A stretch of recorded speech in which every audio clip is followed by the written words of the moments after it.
Hey guys, it's me, Spider-Man. Uh, I'm doing this as a favor for the YouTube here called Markpool, and yeah, he asked me to do reviews one of the best Spider-Man cartoons that I've been in. The Spectacular Spider-Man is one of the best. I mean, you guys know I bet I have a reputation of good Spider-Man cartoons, like in these ones right here, and the bad ones right here. We don't want to talk about those really. I don't really. But yeah, it's one of the greatest shows ever made. Fortunately got canceled. We will explain why. But yeah, just to let you guys know, these top five episodes are, I think, these are my opinions, just to let you know. But I believe that Asher has some leeway because Spider-Man. So yeah, um, everyone. Number one, the Invisible Hand. So this episode starts at a secret facility from Oscorp. As you can see, Norman Osborn is there, Doc Ock, and Hammerhead.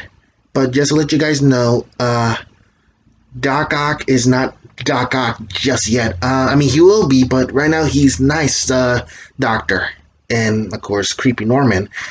Well, I think he's the Green Goblin, guys. I don't know. But yeah, apparently they do legal experimentations. They're trying to create a super soldier right here to defeat me. And if you guys didn't know, that's uh, Alexander O'Hearn, otherwise as...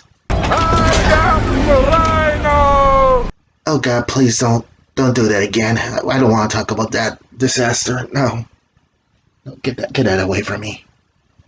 So yeah, apparently Doc Ock accidentally created the Rhino per se. Or I guess they wanted to, I don't know. But yeah, my new enemy for this episode. We do get a clue of why is the reason why they're being created here. Your Mr. Lincoln will be pleased. So, I don't know who's Mr. Lincoln or the L name or whatever. I don't know just yet, but hopefully we will. You don't even have to dance. Plus, if you say yes, I promise to stop asking. Parker! Yeah, so I was trying to ask Betty for a date because it's my high school homecoming dance. Well, hey, just like in that movie right there. But yeah, I'm trying to have a date. I mean, come on, I'm a kid. I need to have a life. So, yay. But of course, knowing my life, is never that good. You going to the Bugle? Yeah, your name ain't Parker, is it? Yeah, so as you guys know, I take pictures for the Daily Bugle, and some people want to know where I can find Spider-Man and all, and apparently O'Hearn wants to know. And of course, I'm forced to dress up as me to defeat him, and I managed to do that. And of course, he gives me a secret name. So, Alexander, tell Mama, who's the big man? Ixnay, we don't ever use the B word. Call him Mr. Lincoln. Now, this is where the series takes off, really, because as the first episodes, we basically just get introduced to new villains. We get to know who's the Lizard, who's the Sandman, etc., etc. And of course, why they're created. Because... So, as long as I keep fighting crime, you'll keep making bigger and badder... Now you're learning. Yeah, so apparently there's a war going on here between me and Toomey, or as he's been known there, the Kingpin. Now, we both know the Kingpin is an established character in the comics, but I guess since they felt Kingpin is more Daredevil territory than me, they decided to rename him by using L. Thompson Lincoln, aka the Tombstone, which is fine by me. I don't mind it. I mean, regardless if you're the real Kingpin, Wilson Fisk, or Toomey, I'm still gonna kick your butt, We're great power and all, so yeah. And of course, like I said, I never get my date because anime screwed me over. And of course, I made a bet with Flash Thompson, and I guess I had to show up in a cheerleader outfit. It's gonna be embarrassing, really.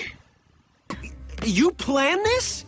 Aunt May, you're an evil mastermind. You're Mary Jane Watson? Face it, Tiger. You just hit the jackpot. That girl seems familiar. I think she's from the comics, the exact scene, or... I don't know, my spider sense are tingling. But yeah, the reason why this episode is one of the best is I think I caught off because there's a lot of things going on in this episode. Is because this is where the series takes off, where I'm introduced to a new villain, where he is the Lord of Crime. And as long as I, save the day, he's gonna make more bad guys for me. And my arc is to take him down. And like I said, this is a long battle, so yay me. Number 2, Tallis. So in this episode, I meet my arch nemesis, the most famous nemesis of all. No, not Venom, not yet. The first one, before Venom was introduced into the comics. Beautiful creature, beautiful actor, beautiful man, really. God bless that guy. But, not in a good way, because, he's my arch enemy, but, yeah. Basically, the context here, as we later find out in the episode, is that Green Goblin is trying to take out the original Kingpin, aka L. Thompson Lincoln, because he wants to be new Kingpin. And, of course, I can't let that happen. I'm trying to take down Lincoln, but now I gotta take down the Green Goblin, so I'm helping my enemy out. That, my heroic friend, is what grown-ups call irony. Oh, that's creepy. Why did I do that? Oh yeah, I guess I'm a hero. Silly me. And of course, I forgot to say, this is episode 7 from season 1, and the last one was episode 6 from season 1. So this is the continuation of it, from the Invisible Hand. And of course, as I said, I was trying to take a date to my homecoming, and apparently it's Mary Jane. She's from the comics, as you guys know. She's my on and off girlfriend, and I have a lot of girlfriends in this episode. In the series or in the comics. Liz here, she becomes my girlfriend later on, and oh, go ahead, you're beautiful. I'm with MJ, yeah. Oh God. And my best friend Harry there, he's a popular guy. He's in the football team. He's doing a lot of stuff, but oh God. One of the reasons why this series was so popular, because it taught some kids about dealing with, depression, because I do get that. We later on find that out, how to deal with death and all that, and of course drug problems. And of course Harry is drinking Goblin Green or something like that, and I presume I don't think Norman is the Goblin. I think my best friend is. Oh God.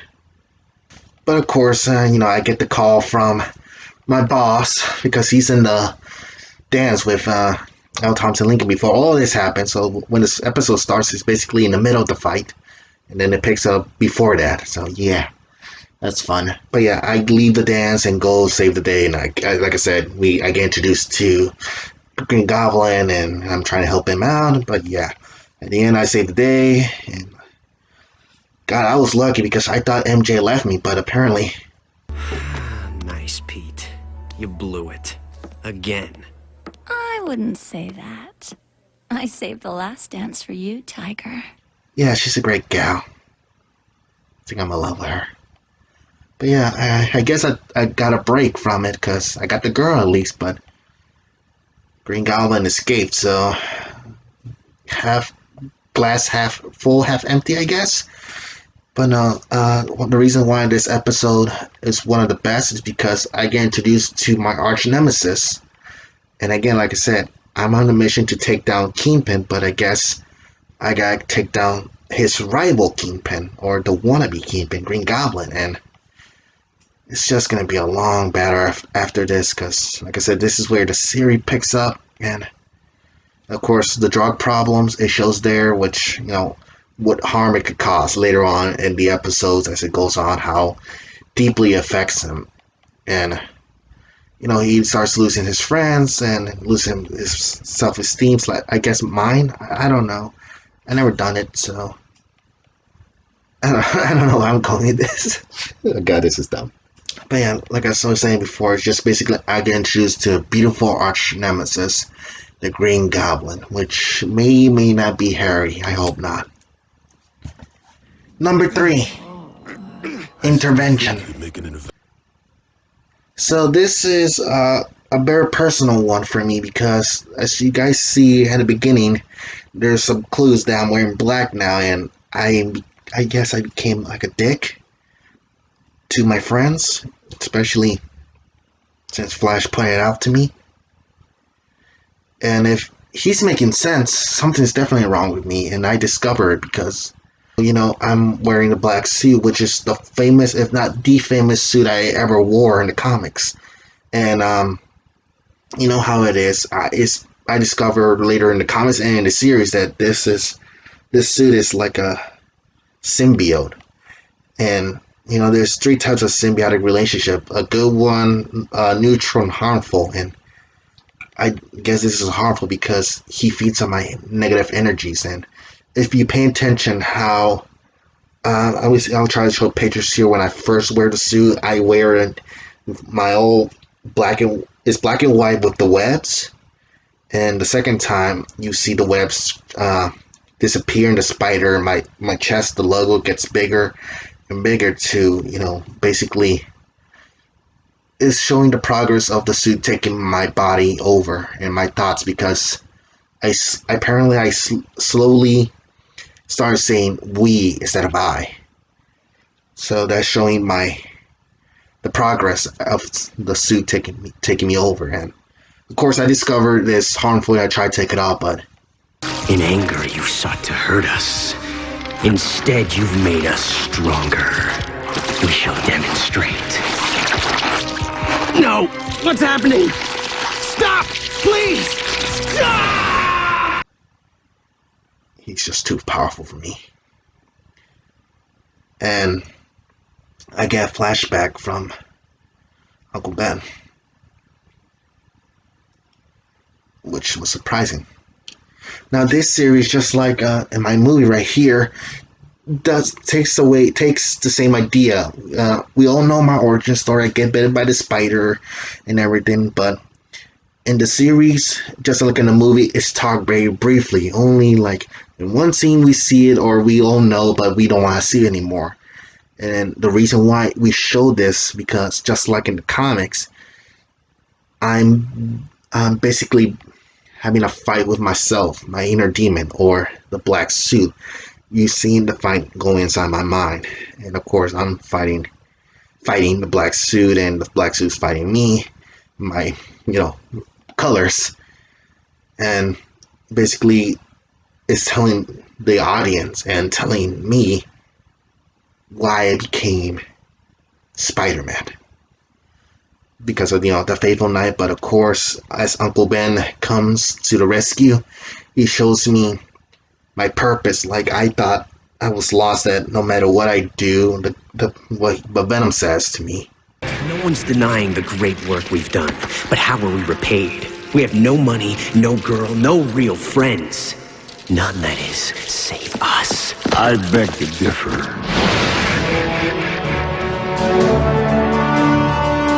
And Uncle Ben shows me a different light.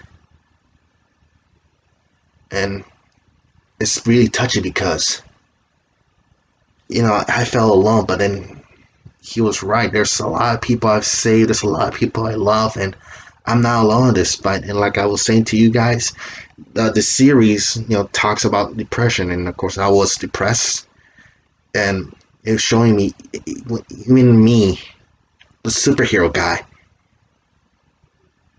that I'm not alone in this. There's people out there that can help me out.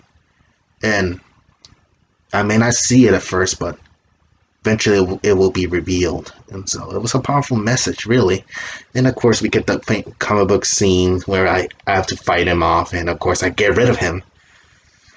And I tried to destroy him, but of course, my arch nemesis, my new arch nemesis, I guess, Eddie Brock.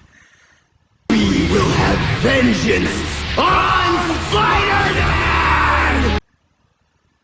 Yeah, he becomes Venom. Which my theory is, and I guess this is true to the comics really, I was slowly turning into that creature. Which I'm glad I did not. Let me tell you, I'm glad I did not. But here's the thing, that it was such at a personal level, if you guys didn't know. In the comics, of course, Eddie Brock, he's my rival photographer in Daily Bugle, really. I'll shine him, of course. I do better. I always outstage him, and of course he gets kicked in the butt a lot by Jameson or Picklepus. And this series, of course, as you guys know, my parents, Richard and Mary, had a accident in a plane, and of course, apparently his parents were partners, and unfortunately they went down with the plane, and so he's my brother, not by blood, but by family friends, really. And it cuts deep, because knowing that my childhood friend has become my arch nemesis, and our bro moments is no more. So this is really interesting, really. And the reason why this is one of the best episodes is because, it's basically straight out from the comics, from when I had to battle myself from Venom, from the black suit, to get it off me, to get rid of me, and showing the reason why I'm Spider-Man, what makes me Spider-Man, the human side of me, really. And if you think about it, it's basically, I'm lucky to beat him, because as you guys know, anyone could have been Spider-Man, really. It was just the right time, the right place. And like I said before, it shows depression. Like, even a superhero can get sad. And I will admit, yeah, I have gotten sad before, but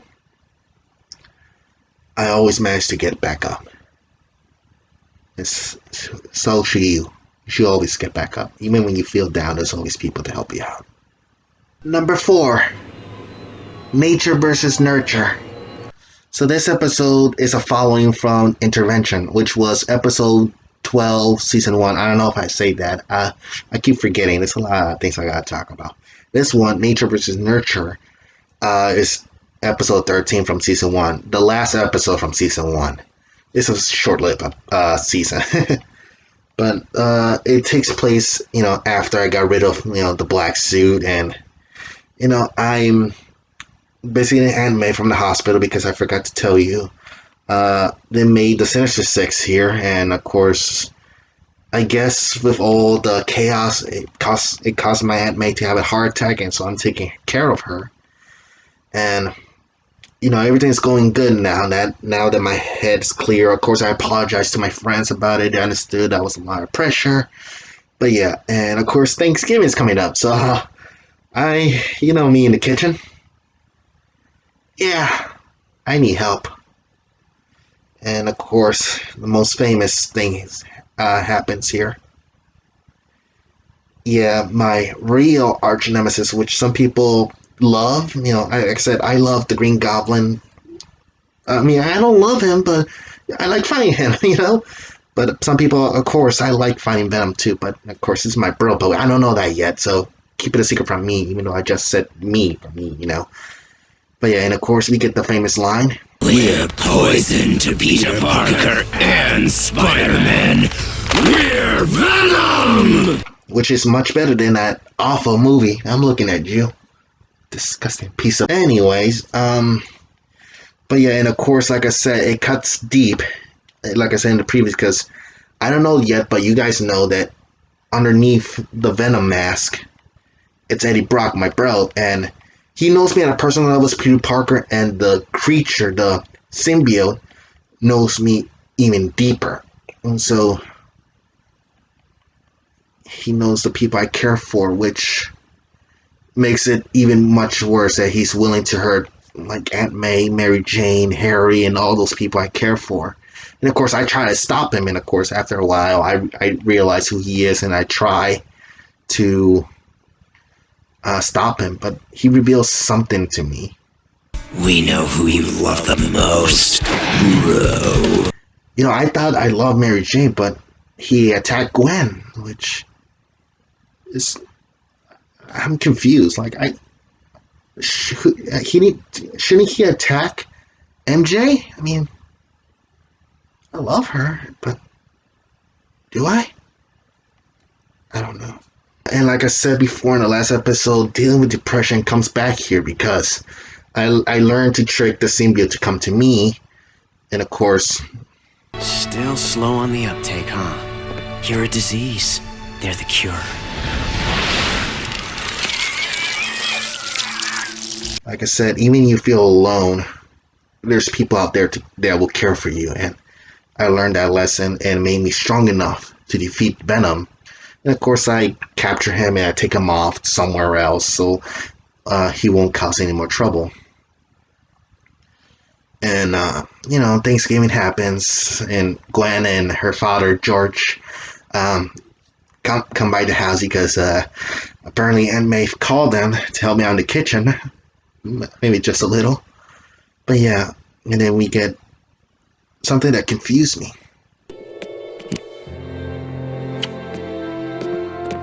We know who you love the most. Like I said, I thought I loved MJ, but do I love Gwen now, or have I always loved Gwen? I'm not sure. But anyways, the reason why this episode is one of the best, number 4, is reason number 4 on the spot, is basically, again, the relationship between me and Venom, but even at a personal level, because he's my brother, Eddie Brock, my bro, my main man, and it's just cuts even deeper now, because before it was just some guy I used to boo him or make fun of him, but now, like, I'm forced to fight someone I care for, and of course he's not afraid, or he's willing to hurt the people I care for. So wow, this is unexpected of me. Like, the reason why I wear the mask, really to protect not only me but to protect those I love. So yeah. Number 5, the final curtain. So this is episode 13 from season 2. I know, a big leap from it, but this is the last episode of the entire Spectacular Spider-Man series. I'll explain why. And I'll explain what happened. So, I take out Kingpin and everything else, but apparently that causes the Green Goblin to be the new Kingpin. And so he's running amok through New York City, but of course he goes to hiding. And I'm trying to find him before he spreads some more chaos throughout the city and mayhem and all that. But, and then I got to deal with personal problems because Harry went missing. And like I said, I think he was the Green Goblin, but it turns out he can't be, because I still believe Norman Osborn is the Green Goblin, but apparently he can't be either, because this happened.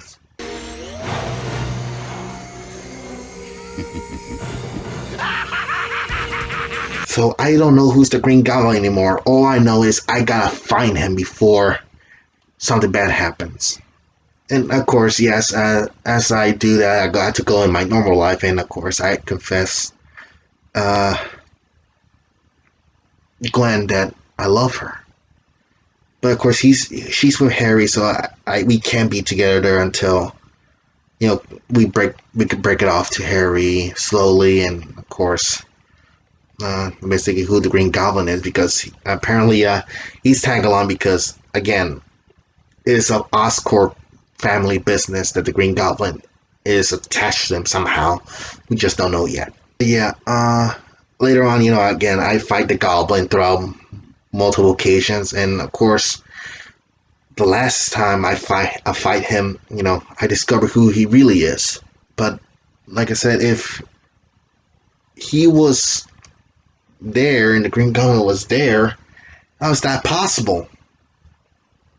Chameleon was that all along. Oh god, so every time we saw Norman Osborn and the Green Goblin was already acting up, we can assume safely that Chameleon is in there. Oh, so that's how they did it. And of course, we have this entire fight scene. I don't know how I don't know how he did this.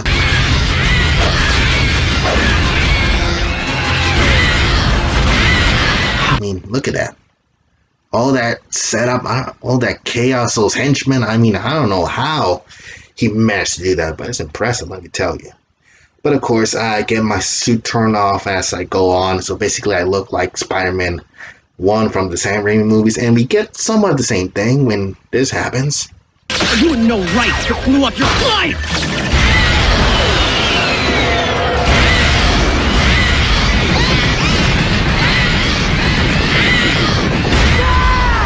Apparently, I accidentally killed Norman, and I guess Harry is planning revenge on me, just like the Sam Raimi movies.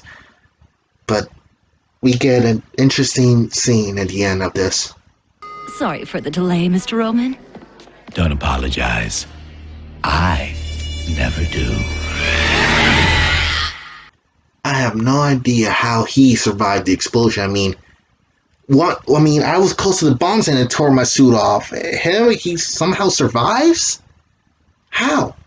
The reason why this episode was the best is because, one, it's the last episode of the entire series. Two, it was setting up something even bigger than the Sinister Six or Kingpin himself. I guess something even worse than them. And of course, a mystery where why Green Goblin is still, Norman is still alive, I should say. And if Harry would have turned out to be the new Goblin or something like it. And it's basically the final showdown. Like I said before, Green Goblin was trying to be the new Kingpin, and I'm trying to take out Kingpin out. And of course, since he's a Kingpin now, I gotta take him out, of course. But it's just a whole lot of, yeah, wow. But yeah, like I said before, guys, this was the last episode of the entire series. There's only 2 seasons of the Spectacular Spider-Man. The reason why is simple. Disney. So, as you guys know, Disney owns Marvel, and so when they bought the rights to own them, they had the rights to my show. Even though Sony has the rights to my films, they don't really have the rights to my cartoons. That's why Disney's allowed to show cartoons and spin-offs of me, but Sony is not. Even though Sony owns this one, they can't go on without permission from Disney, I guess. But yeah, and it's really unfortunate because a lot of fans love my series, and I love it too. I grew up on this when I was younger. I mean, it'll be weird that I'm watching myself and all that. Like, okay, this is enough. Hey guys, I'm Peter Parker. Surprised? Yeah, I'm surprised too. But yeah, like I was saying, it's one of the best series, really. That it's a shame, really, that it got canceled. I would love to know more, like, what would have happened, because on this series, the idea wasn't to make Peter Parker in high school, really. We see him as a sophomore year. Sophomore year in high school, and the idea, the next season he was going to be in junior year, and the next season, senior year, throughout until his adulthood. And what made growing up to be basically the Spectacular Spider-Man, as he's known as in the series, but to be greater than that. And of course, there was better ideas with villains. From what I know, they hinted at Venom's return, because he defeats Venom, but of course he returns somehow again. And Carnage was going to be in there. It would have been amazing to see Carnage. He's only been in a few cartoons, like in the animated series, the Ultimate Spider-Man, and that bad Spider-Man we don't want to talk about. Sorry if you heard that noise too, my dog. But yeah, it's just a shame they got canceled. Really, I mean, it would have been going, but Disney got the rights from Marvel. Ooh, excuse me, which is fine. I mean, that's how we got this, and this guy, which is the true version of Spider-Man. I mean, I love the Sam Raimi films. The Amazing Spider-Man, it had some good parts, terrible parts, but it's still bad regardless. But there was some enjoyable moments in there. And Homecoming is just basically the ultimate Spider-Man for me. Like, it's the truest version of Spider-Man for me. But yeah, I hope that one day, the series picks up again. I mean, even though it's unlikely at this point, but you never know. I mean, Samurai Jack ended, and we never got the last season how he got back to the past. But eventually, Adult Swim acquired it and made it happen. And other series too, and then made it happen. Like Star Wars, the Clone Wars. It ended, and of course they pick it back up and make new continuity, or what happened recently. Really, the ultimate ending for Clone Wars. Maybe down the line, hopefully Disney will think about, because even though they make Spider-Man cartoons, hey, they're not that good. Especially, oh god, that one. But hopefully they pick it back up and continue with the show. I want to see Carnage. I want to see Vulture again, Electro, and all those wonderful villains there. And what would have happened with me and Gwen? Well, me and Gwen. Sorry, I'm not Peter. I'm Markpool. What would happen with Peter and Gwen? What would happen with Harry? Would he have turned out to be the new Goblin? How did Norman survive? And so on and so forth. I mean, I heard a rumor maybe the Avengers might show up there. You never know. But yeah, this series was amazing. I'm so glad I had the opportunity to watch it, and those episodes were just amazing. And like I said, the recap of all five. Basically, first one is learning that there's a bigger, better villain out there that Spider-Man has to take out. Second is a gang war between leadership, top leadership, I guess, to be the ultimate alpha, like Green Goblin and Tombstone fighting for the title of Kingpin, and I gotta stop both of them now. Third one is basically straight from the comics, Spider-Man versus Spider-Man. What makes him Spider-Man? The black suit. Fourth one is basically Spider-Man versus Venom, and how deep the relationship is between him and Eddie Brock. And fifth one is basically, again, the last episode you gotta love, and also the ultimate showdown that we wanted to see. Green Goblin versus Spider-Man at their top of their level. And it executed perfectly.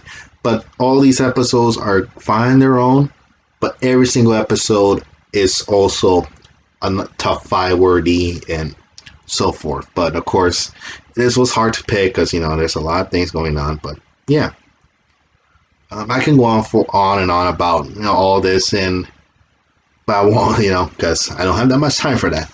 If you are a Marvel fan, if you are a Spider-Man fan, you gotta watch it. It's beautiful.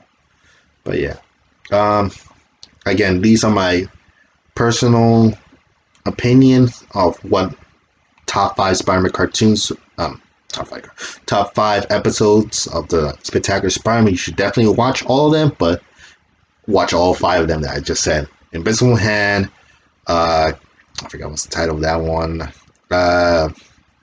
Invisible Hand, Catalyst, Intervention, Nature vs. Nurture, and Final Curtain. Watch all of them. They're beautiful on their own. But yeah, again, my opinions. But yeah, if you have any suggestions, guys, leave it in the comments or what I can do. Don't worry, the games will come up. I just want to make shorter videos. Someone, yeah. Anyways, guys, be safe. And this is Markpool signing out.